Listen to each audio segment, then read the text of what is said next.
Y'all ready for this? Welcome to the DeVerna podcast, where we talk about business, life, and how to win at both.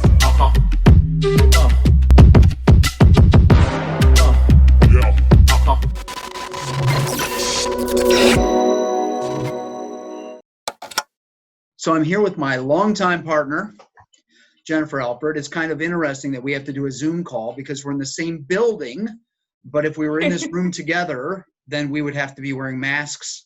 So this is a way for us to chat without masks on, which doesn't happen a lot unless we're like sitting at a restaurant or something, I guess. So kind of weird, but Jen, how's your day going? So far, so good. It's a good day. Yeah. It's a little hot outside, but it's nice. Yeah.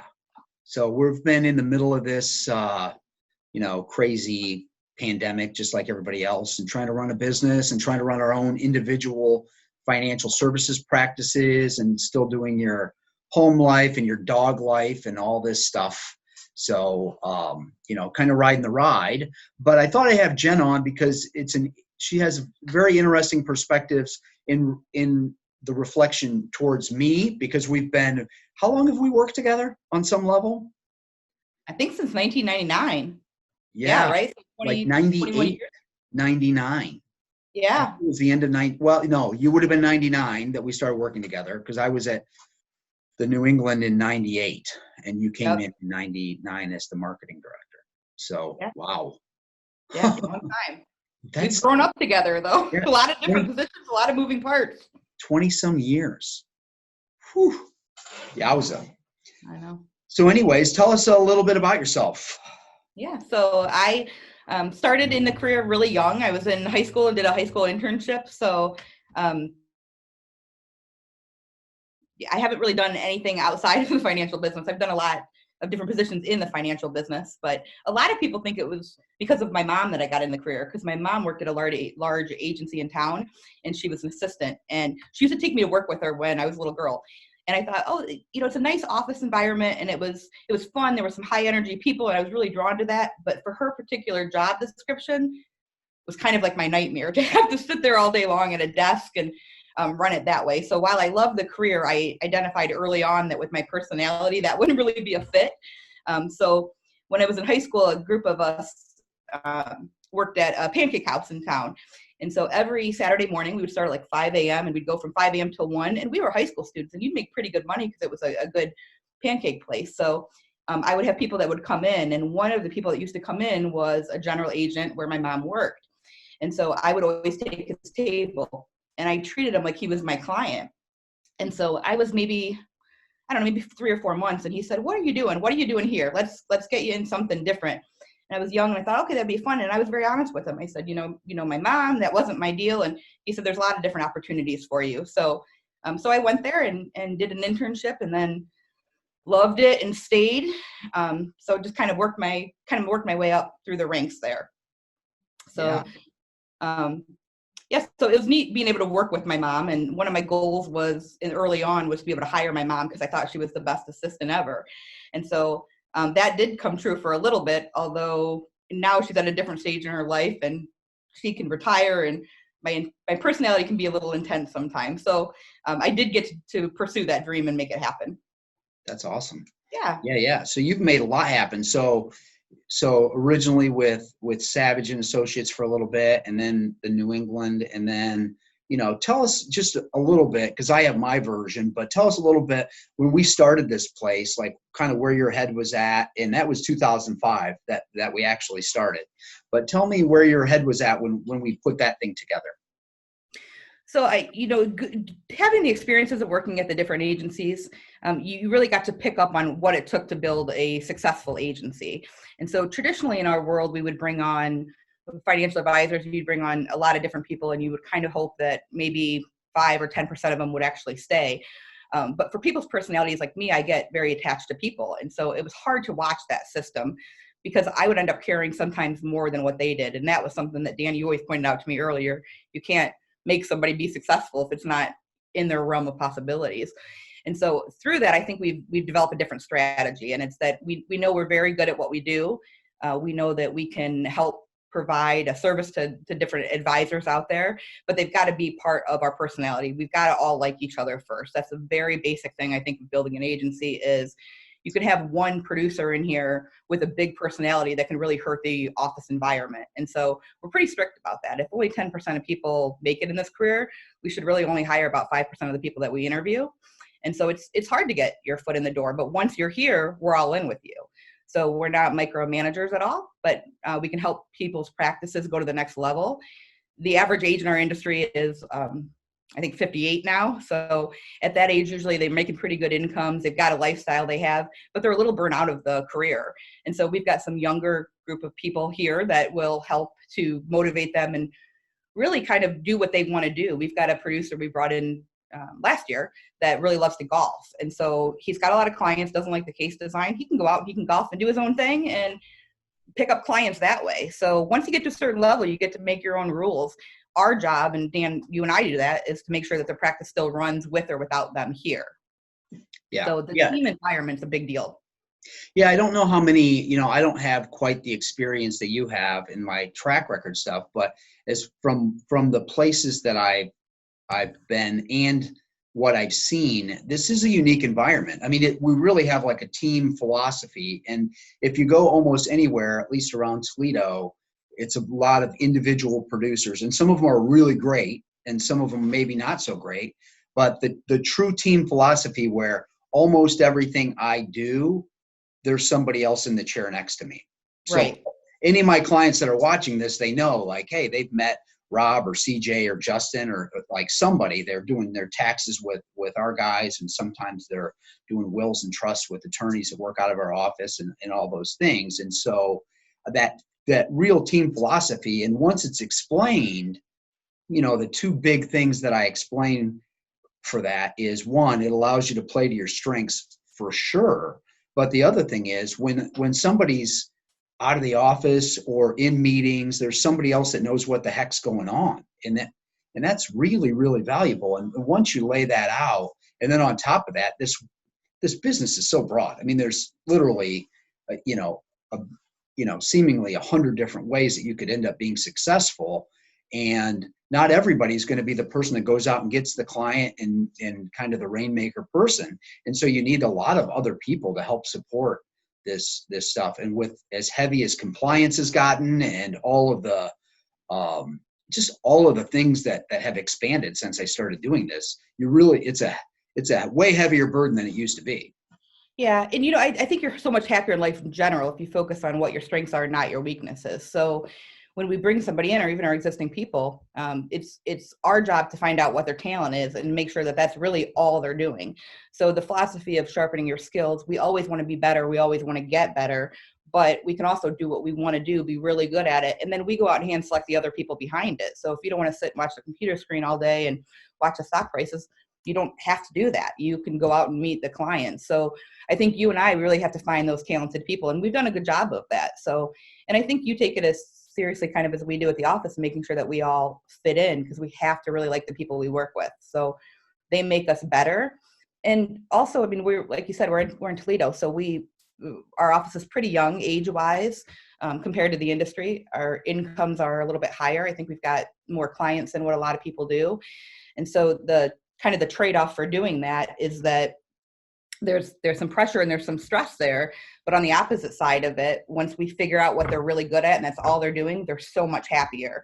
And then the people underneath them are happier too, because they're the ones that's giving them that. So no one's guiding us or telling us, what dollar amount we need to make or how many clients we need to make. It's a fire in your belly that you got to find. You got to find it. And then once you find producers that have the same fire, that's really what our job is. Very little of what we do is actual the financial planning process, it seems like. With my clients, it's a little different. So, but with the advisors, it's really just to make sure that their lives can run smoothly so that they can ultimately have the life that they want to. Yeah.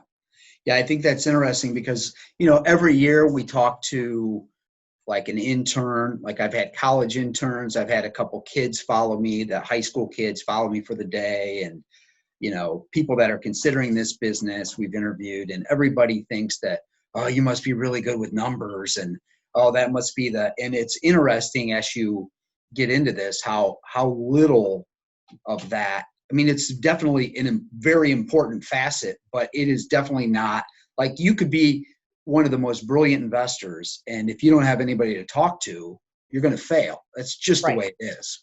And we struggle with that, with some of the people that have come to work with us in the past. I mean, when we went through a transition kind of just a couple years ago where we're kind of the changing of the guard, and Jen's now the president of Creative Financial Partners. And so when we kind of made that shift together, we went a little different path, and we're looking for people that have already been doing this stuff for a while. It's pretty tough to come into the business with no experience, and we try to, for the absolute right person, we would do that, but they have to be the absolute right, perfect person for us to do something like that. I think it's an honor to work here because that's what they get. I mean, they get us. So once we bring somebody in, we revamp the office. A few years ago when we took over, which, was kind of a nerve-wracking thing. So you and I were minority shareholders when we started the place in 2005. And so, to be successful already and then to take it over, the founding people that we were part of, they kind of developed our strategy, our brand. They did a lot of that groundwork. And so we just got to tweak it and make it the office that we want to tweak it to. And I think that takes having the producers that already have the clients and having the right staff behind it. So no micromanaging. I do believe absolutely that people here, that we already have that trust in each other. And so if there's anything that they need, they are like our family. And so with some of the producers that came in, you and I had talking about an agent that wanted to come over that had asked us, and I had kind of dragged my feet on it. I think, Dan, you had kind of dragged your feet on it too, because it didn't really feel right.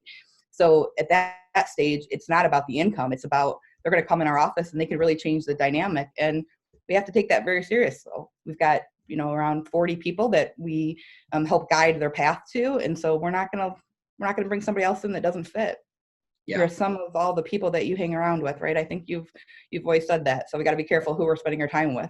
For sure. Yeah. I mean, when I think about, it would be 15 years ago now, over 15 years ago, there was just 4 of us, and we leased this building with the option to buy, and then we bought it, and, it took it from a daycare to an adult daycare on some level for a little while there. But now we have, like I said, I mean, when you say 40 people, I know we have our office in Perrysburg that was pretty much plumb full. Because of the COVID stuff, it's a little less populated, but still just as busy on some level as far as business goes. Yep. Then we have our downtown Toledo with the Croaks, and then we have our office down in Columbus. It's kind of crazy when you say 40 people. I'm like, man, we're like grown-ups. We are. I definitely didn't think, I don't think of that very often. It's probably one of the biggest problems that I have with myself is I don't reflect as much as I should on successes. I think about all the hard times, and then I still think of myself on some level as like this, not struggling, but barely, just past the struggling phase, to be like how hard I have to work and still do that every single day. And then I think of the other thing that you do that I always think is pretty magical is like, you've got this, if you want to call it balance, you're at least trying to balance it. It's really hard because you've got personal production, which is sizable and notable with lots of clients and lots of demands that they have. And then you have all the demands of the people that work here for us, and that is like, you're the hands-on person with those guys and gals. And that to me would be a really hard job. Like I love the people that we work with, but to be all the things to them that you are, like, how do you kind of wear both those hats and do that and keep your sanity? Or is that not even happening? Well, I do have some gray hairs happening going on there. No, early on I used to teach a networking class to business professionals, and that's really the way I built my clientele up. So I love my clientele that I have. It's a very direct satisfaction that you get. So you meet with the clients, you pretty much make their life better. You take on that financial stress, you take on their worry for them, you help put them in the right place. And so with the advisors here, if I thought that way about everybody here, it would be a lot to handle. And so I kind of tried to pick up from the past agencies that I worked for. And I remember overwhelmingly when you asked the producers, tell me what something is that they could change and make this world better for you. And they always said, we want somebody that's going to spend the time with us. So not the junior advisors, not the staff, the guys that are already and girls that are already doing a great job, but no one really kind of hones on their skills to make them even more successful. And so I do look at the top 5 producers here like they are my clients. And so they have full access to me, whether it's, they need me to help them something in their personal life, they need me to help them in their business, but they're just as important. And so I do watch my time that way. My administrative assistant laughs all the time because she'll say my office is a revolving door. But if they want to come in and they want to talk to me and something on their mind, the way that I recruit and the way that Dan, we've built it together would be, you ask the advisors, what's keeping you up at night? And a lot of times that's what they tell you. That's the way that you get that credibility in the business. So it's one thing to be visible, and through the different positions I've had such a great opportunity to be visible in our area because I've done it for so long, and I was able to get involved in the association at a very young age, and then work my way through the financial group and really get more involved on the political side of our business. And I enjoy that. So I'm glad that I took those steps. But inside of that credibility gave me the credibility with the senior advisors to be able to say, this is what we can help you. So tell me what your problem is and let's figure out a way to fix it. And usually it's Dan, you and I, and maybe a couple other people. And you have a problem, you have something that you have to do, you type A personalities, you fix it. Yeah. So tell us a little bit about your background and some of that stuff, because we should note, like, you won the 20 under 40 and like you were involved in the NAFA and some of these other things, and the women's entrepreneurial network and some of those things. Like, tell us just a quick blurb on some of that stuff, because it definitely has helped shape who you are. It did. Yep, it absolutely did. So the women's group that I'm the co-executive director of right now, it's a similar story to how I started in the career. When I started at Savage very young, they would send me to these different groups. And so I went to this group of women who all owned a business. And our business in the financial world is primarily men, but there's a different set of women out there that are business owners that are very successful, that they provide different support to you. And so that's the way that I've grown my business. And I'm not a good person to hide my emotions. So if I like something, if I don't like it, if I'm happy, if I'm angry, you kind of just know it all the time. And so I had to find something in my life that was going to give me kind of that joy. I'm a big dog person. I love it. So I started out by getting involved in Humane Society or Humane Ohio or the different groups in town. And what I found is that, yes, I'm volunteering my time there, but that's the way that I grew my business with my clients. So it felt authentic to me because I enjoyed it. And then the women's group, at one time we were 300 members. Right now through the COVID, it's hard to have a networking group that meets in person monthly. So, we've kind of switched gears a little bit to that. But the support that they give you, I think it's incredible.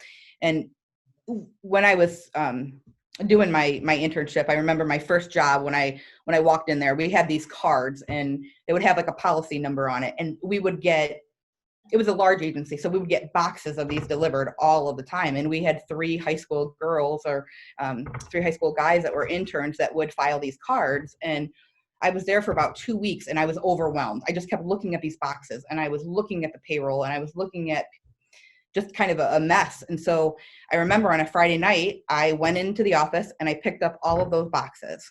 So it's my husband now, but at the time it was my boyfriend in high school. So we went over, we got all of those boxes. We went home. I had some of my friends over. Now this is 26 years ago, so not quite the same privacy rules that we would have now. Yeah. So I had a bunch of my friends over from Whitmer, and for 2 days we had a little get together where different people came in. They organized it, they filed it. By Monday morning I went in and I didn't really say much about it, but it was done. And so that project that they had been working on for probably a year was almost complete with just one weekend. And so because of that, I think that they ended up giving me a scholarship for college, and they knew that I had just a determination to get things done. So I think I'm kind of known as a doer, I would say. Yeah, I think that's safe. And ironically enough, one of the people that helped me was my neighbor growing up. So across the street, I had a little neighbor girl, Kelly. And so she came over and she helped me. She was 5 years older, and Kelly is now our office manager. So if you look at my life, I'm still in the same industry that I was. I've been married for 20 years. My office manager, somebody I grew up with. My mom worked at our agency. So I'm I don't know if it's a loyalty thing, or I just want to surround myself with the people that, I really like and trust. Yeah. That's pretty neat. That's pretty Yeah. cool. Yeah. So like as somebody that's been in a lot of different positions, so you were a marketing director at one point, an office manager at one point, a minority business owner at one point, and now we're half and half on owning this deal and all that. And you've gotten to see all the things that go into all these things. And you've also seen the reflection of how different it is for you as a woman in comparison to like me as a man or whatever. And I'm wondering if you could highlight maybe some of the differences you see in any direction that takes you. Yeah. Yeah. So, primarily it is a male dominated business. And so to try to figure out why, because the truth is this career is great. There's no limit on what you can make. There's no one really guiding you on how much you need to work or how many vacation times you want to have. For a single mom, for a young mom, it's a great career in that path. And so there's really no difference between being a male and a female in this business. I think why women have a harder time with it, though, is that when we are out prospecting or we're looking for clients, sometimes we'll internalize that. So if someone doesn't want to do business with me, kind of the old me, the younger Jennifer would say, well, is it because I don't look a certain way? Am I not educated enough? Am I not coming across smart enough? Is it my credibility? What is it? So women will say, why? Why don't they want to do business with me? And Dan, like you taught me, you're not that way. If they don't want to do business with you, you move on to the next person. Doesn't mean it's a no forever, but it does mean that you're ready to move on. So instead of second guessing yourself, and I think that takes, maybe some thick skin that you have, but that's probably the main difference that you have. There's a lot of different groups out there for women in financial services. Ultimately, I decided to spend majority of my time with the National Association of Insurance and Financial Advisors. So I stayed away from just the women in the financial business because I think as a whole, we have a lot of things in our industry. So if we can come together, we have a local board, we have a state board, and then we have a national board as well. That is the award that I won in, I don't remember what it was, but it was the Financial Advisor of the Year. And it really had to do with the time I would spend helping other advisors. And just like I think of our advisors here, if I spend time, they're my biggest clients. When I'm doing association work or I'm out training other advisors on how to build a marketing plan or how to build a business without spending a lot of money, when people start in the industry, we have a lot of time, but maybe not necessarily the resources. And doing that through the association gave us a chance to grow our office and also for me to develop the relationships and show that, what we say we're doing, we actually do when we get back to the office. So we implement everything that we do. And I think with the balance that we have running the business together, you free up my time to allow me to spend the time with a senior advisor. So you focus more on the production and getting the production up. But as far as the office management goes, that's something I really love to do. I'll always have my client base. And I think it helps me have the credibility in the industry too. If I'm telling the advisors what they should be doing or how many clients they should have, it's kind of fake if I'm not doing the same thing. So I take it seriously that our average, I need to make sure that my production hits a certain number so that I've got the credibility. But I think people in the office especially know my love. My love is the office. So yeah. I really want to take what we created, the four of us together, and then what we did, you and I together, and how do we get it to the next level? So we have an advisor here that wanted to make $1 million a year. That's kind of what his goal was. And so he's accomplished that. And now he wants to move on again. And so when I sit down and talk to him, it's, what do you want to do? And do you want to make, you want to double it? And he says, no, I want to do 5 times it. I said, really? And he's like, yeah, well, we're better than that. And he's right. We're better at that. Yeah. So I need people in my life to push me there. So, my tendency to have a track record, if we grow by 10% or 15%, that's pretty good. But who says it's good? We get to decide what's good and what's not good. So I need the same motivation too. I also love the Financial Association because I don't see them as competitors. I see them as people that I want to work with and that you want to work with. And so if we have our plan of people that we want to have, that's how I'm going to get into them. We're in the same association. I will help them. They will help me. When I got into my first disability case, I called an agent at Mass Mutual that I was on the board with. And I said, I have no idea what I'm doing. This isn't I would never want to recommend something that I didn't understand. And based on my background, I've done a lot of different things in the business. So I have to fully understand it before I can go out and recommend something. And he took me on my first appointment with me. He didn't take any of the commission I definitely offered. And he said, no, we got to pay it forward. And so I try to do that now. So if there's another office that needs a little bit of guidance, I'm the first person to step up and help if I can. And with the COVID that happened, I mean, do you remember you and I had some bold words with each other because we're trying to decide on what to do. Do you probably our first like real disagreement? Yeah. Since we became the ones making the decision ultimately. Right. It's sure. Hard to have to be decisive to make those decisions because there wasn't a lot of guidance at that time, but we know our office and we know the people in our office, we know their health conditions. We know what's right and what's wrong, but to be able to make the decision to say we're going to close and we're going to work remote and we're not going to have people in the office and this is how we're going to disinfect. So when you and I have to make those decisions together, they're not easy, but we have to do them for the benefit of everybody in the office. And I think from our positions, we try to be as honest and upfront, as transparent as they can. We don't know what was going to happen. And so I can't pretend or you can't pretend like we know what's going to happen in a month from now. We don't. I think if we're just as honest as we can and say, we're trying to protect everybody, we're trying to keep your practice running. And ultimately they understand. It doesn't mean we don't make a lot of mistakes along the way because we do. We do make mistakes along the way. But if you're coming from a good place with it and you tell people, then they understand it. Well, I agree. They're hard decisions and there is no book telling you what to do. And like, if you just look around at the way this crisis has been managed across the board, I mean, you realize how human everyone is. Like there's no question that everybody's trying in most cases, I believe, as hard as they can, but it's just like there isn't any clear-cut way to do it, whether it's the colleges or the athletics or the high schools or the middle schools or the private versus public and the businesses, all of it. It's like, man, there's just a lot of different ways. And I feel like sometimes, I could talk to you and you have me leaning this way, and then I would talk to somebody else and I'm back to leaning this way. And I respect the COVID thing. I'm not necessarily scared of it, but I would be terrified to think that I gave it to somebody.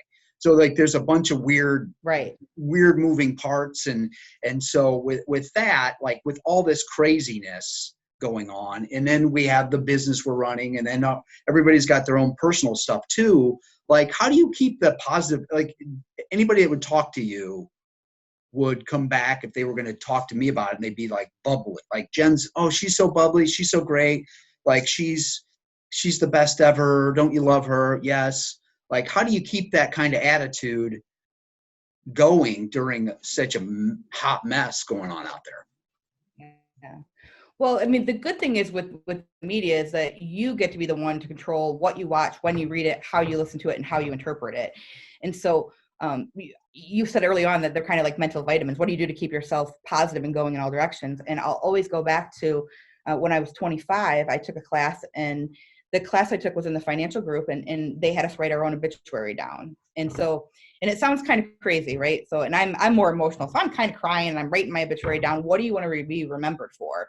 And so you have to live your life in that way. And so it probably isn't going to say that we're a business owner first on my obituary. It's going to say about my family life, and it's going to say about the groups I'm involved with. And so anytime I start to get off track a little bit, I will pull that out and say, okay, this is what I want to be remembered for. This is important to me now that I live my life. So I think guiding it in that way is good. I also think, we joke with everybody to turn off the news. And so if you're going to watch the news, you kind of have to watch both sides of the news though. So if you're going to watch one channel, you got to do the other one. But it's almost like a ping pong game in your head. Remember the old it was ping pong, right? Pong. Yeah, where the paddles were. So, when a negative thought gets in my mind, whose fault is it? It's mine. I'm letting it. Like I'm letting it control me. I'm letting it get in. Mm-hmm. And so I've done a lot of work with visualization to try to get that out of my head. So if I let myself get into a funk, it's because I'm doing it to myself. And so you'll say other people have magic, or it's what can get you in a mood. I know Dan likes Kid Rock, and I would giggle with you for a little bit because that's kind of how you got yourself snapped out of a mood. I love the beach. I like to be grounded with things. So I always have a set of things I can do that snaps me out of that. But it doesn't mean during the COVID thing. I mean, there was days where I didn't want to leave my house and I was scared. And I do have some germ issues. People laugh about me washing my hands all the time. And so I knew when this stuff started that would get to me if I didn't. So I had to work on it. So between there's some journey work that I did, which is kind of dealing with some emotions inside of you. There's also I talked to somebody about just making sure that I felt more comfortable getting out and about. And so I take it seriously. That's part of my health and I got to keep myself happy. Yeah. Yeah. Yeah. It's pretty cool. Like it's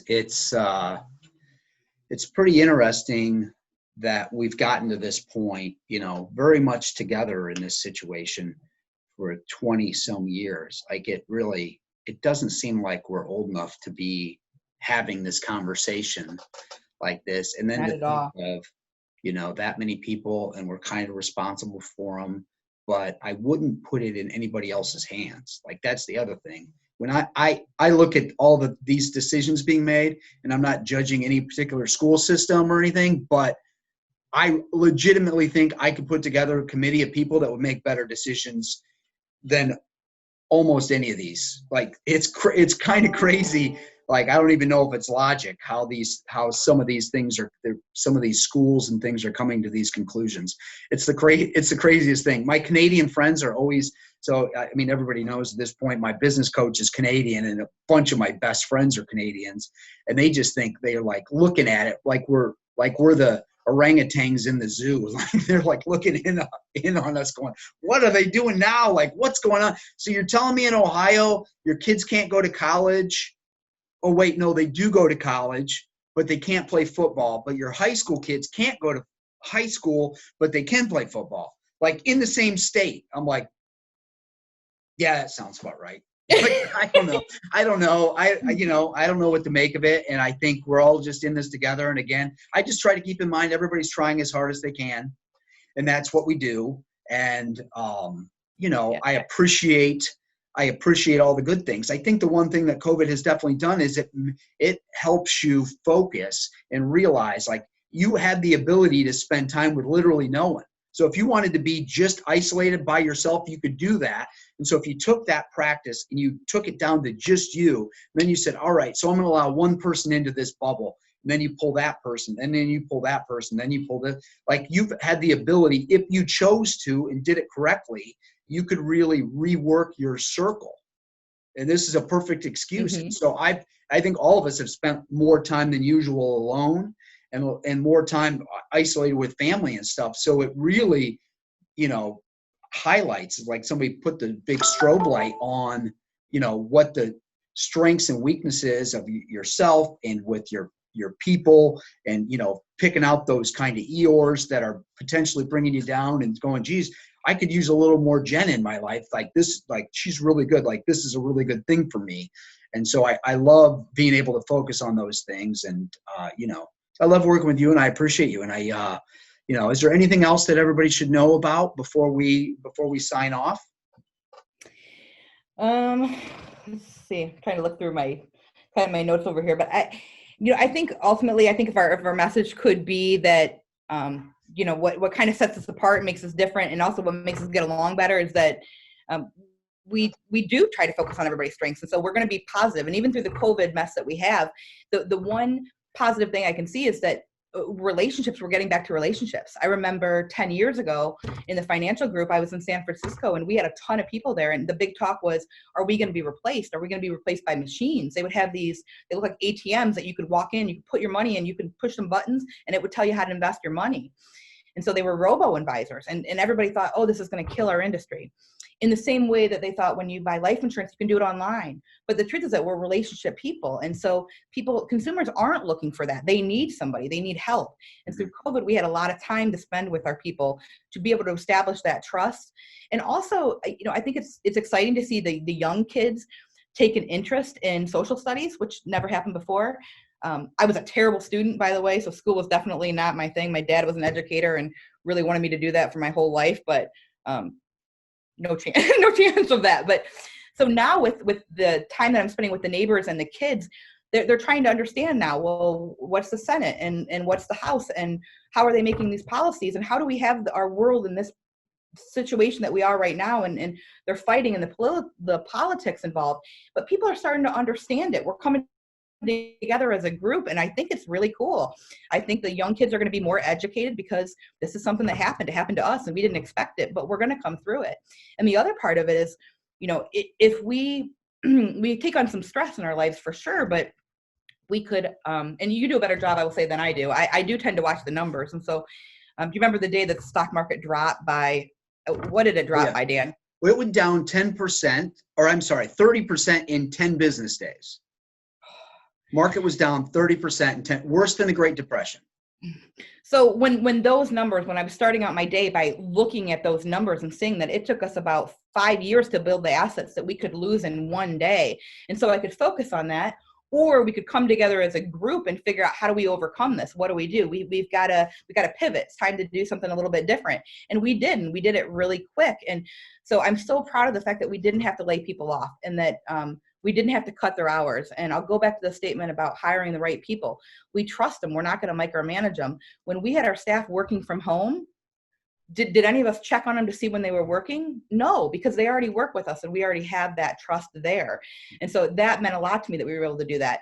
And it's working, because now we're a few months out from it and we didn't see a huge decline. You know, the market is back up to where it was.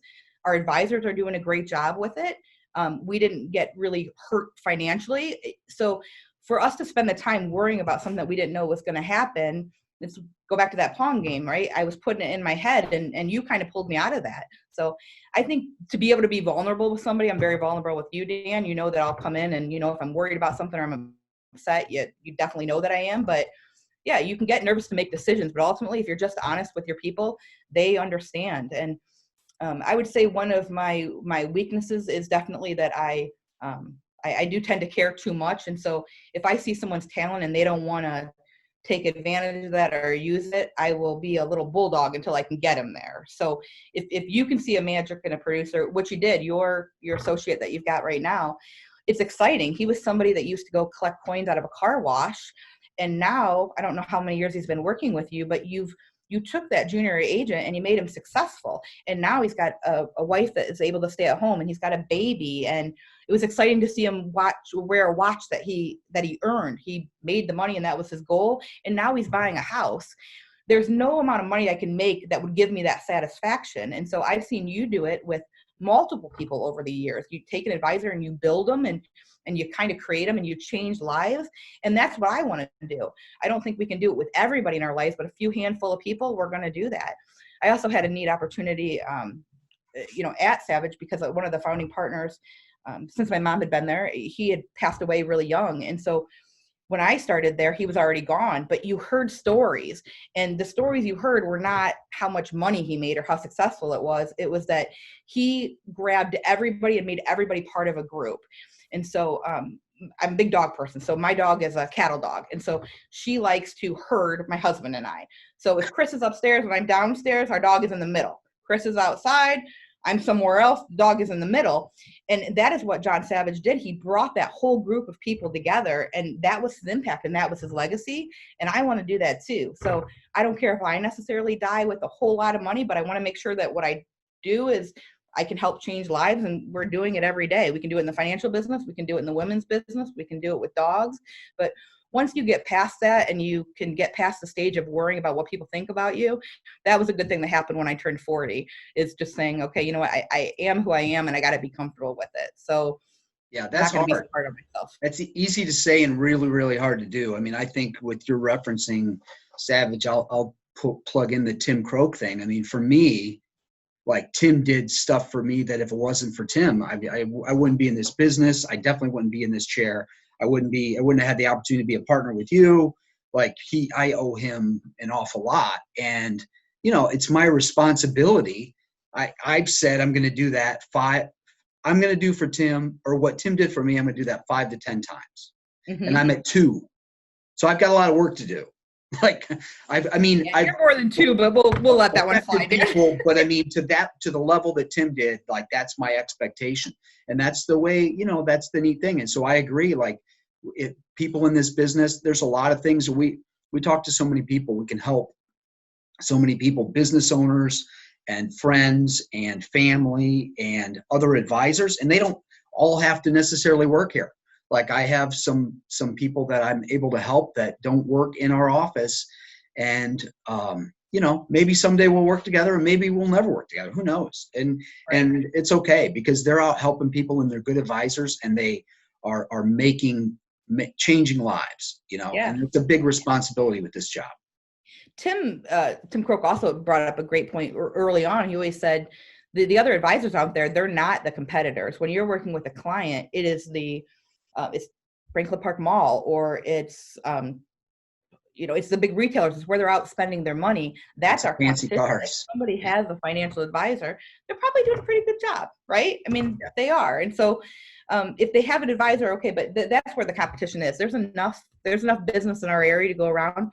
I also love to be able to call on people when we need help. When we were deciding on what we did with the office, I was able to pick up the phone and call other people that would, I guess, technically be our competitors, but they weren't. They were the same position we are. And so for us to be able to reach out to them is a great thing. They're going through it too. So when we were looking at changing one of the investment companies that we worked with, we grabbed a couple people. Do you remember that? We came together as a group and said, okay, you guys are smart. We're pretty smart here. Let's try to figure out how we can make it happen. So I like the collaboration part of it. I think that's what keeps you going. It's a lot of fun. Well, I know you're busy and you probably have a lot of stuff to do yet today. So I thank you for your time, and let's keep on trucking, keep moving this thing forward. Good. It was good talking to you. Thanks, Jen. Bye.